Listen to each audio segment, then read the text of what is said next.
जय श्री कृष्ण बालमित्रांनो. आपण कृष्णाच्या छान छान गोष्टी बघतो आहोत.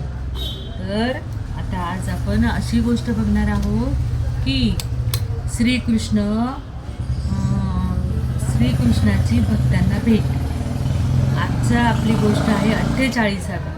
आणि या गोष्टीमध्ये कंसाचा वध केल्यानंतर त्या अक्रूराने सांगितलं होतं की कृष्णा माझ्या घरी ये.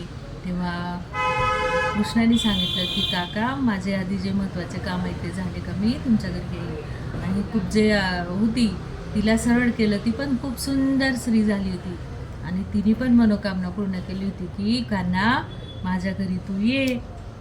आणि मग या दोघांची इच्छा पूर्ण करण्यासाठी भगवंत त्या दोघांच्या कुब्जेच्या घरी गेले. कुब्जा ही खूप सुंदर स्त्री बनली होती.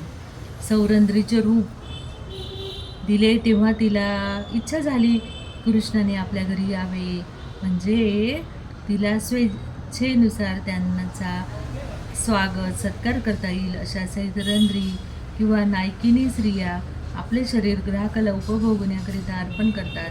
परंतु ही कुब्जा वस्तुतः श्रीकृष्णाचे सौंदर्य पाहून त्याच्यावर आसक्त झाली होती त्याच्यासोबत. म्हणून तिने म्हणलं होतं की प्रभू माझ्या घरी या. आणि मग जेव्हा भगवंत तिच्या घरी गेले तेव्हा ती इतकी आनंदी झाली की तिने भगवंताला बसायला आसन दिलं, फुलांच्या माळी दिल्या घातल्या, सुगंधी धूप लावले होते, घरात सुंदर घर सजवलं होतं, दिव्याच्या प्रकाशाने सजवून टाकलेलं होतं. आणि ती भगवंताला त्यांचं स्वागत करत होती. अतिथी म्हणून प्राप्त करण्याची दीर्घकाळाची कामना तिची पूर्ण करण्यासाठी भगवंत तिच्याकडे गेले. भगवंताच्या दिव्य प्रेमपूर्ण सेवेत संलग्न होण्यापूर्वी भगवत भक्ताला पापकर्माच्या प्रतिक्रियापासून पूर्णपणे मुक्त असावेच लागते. केवळ चंदनाची उटी श्रीकृष्णाला अर्पण केल्याने तिला असे सौभाग्य प्रदान करण्यात आले होते.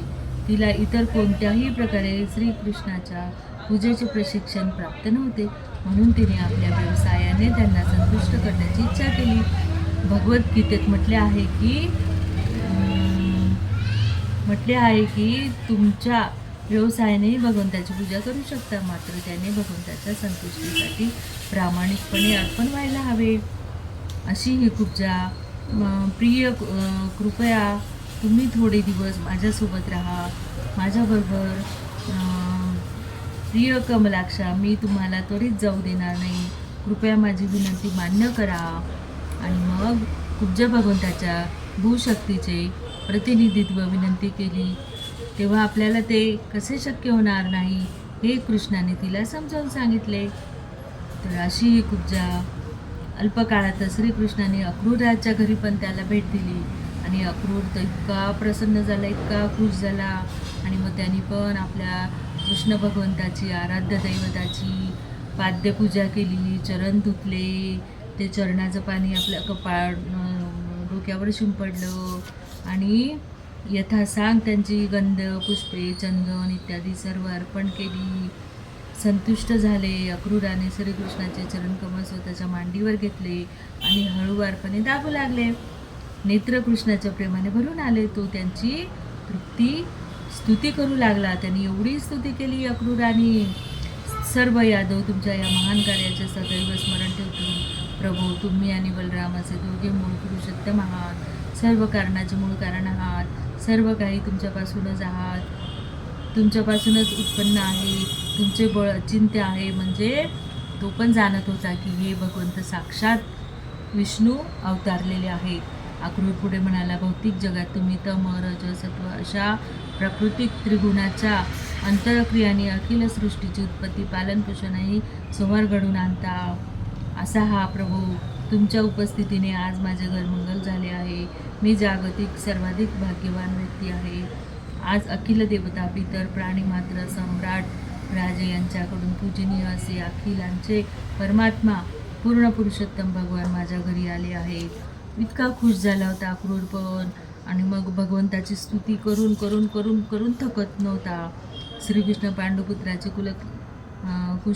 क्षेमकुशल जाणून घेण्याविषयी अतिशय उत्कट होते. पांडव अतिशय लहान असतानाच त्यांचे वडील निर्वाण झाले.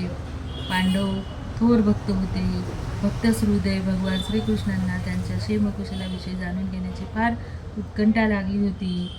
आणि पांडुराजाचे पुत्र आहेत, परंतु धृतराष्ट्र दुर्योधनाच्या योजना युक्त्यामुळे त्याच्याशी फारशा अनुकूल नाही.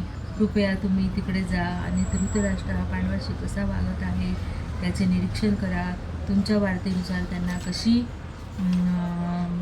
मदत करायची ते आम्ही ठरवू. अशा रीतीने पूर्ण पुरुषोत्तम भगवंतांनी अक्रूराला हस्तिनापुराला जाण्याची आज्ञा दिली आणि ते भगवान बलराम व उद्धव यांच्याबरोबर घरी निघाले. असे श्रीकृष्ण भगवंत संपूर्ण याच्यात सगळ्यांचं काळजी करत होते, सगळ्यांना आशीर्वाद देत होते आणि आपलं कार्य पूर्ण करण्यासाठी प्रयत्न करत होते. जय श्री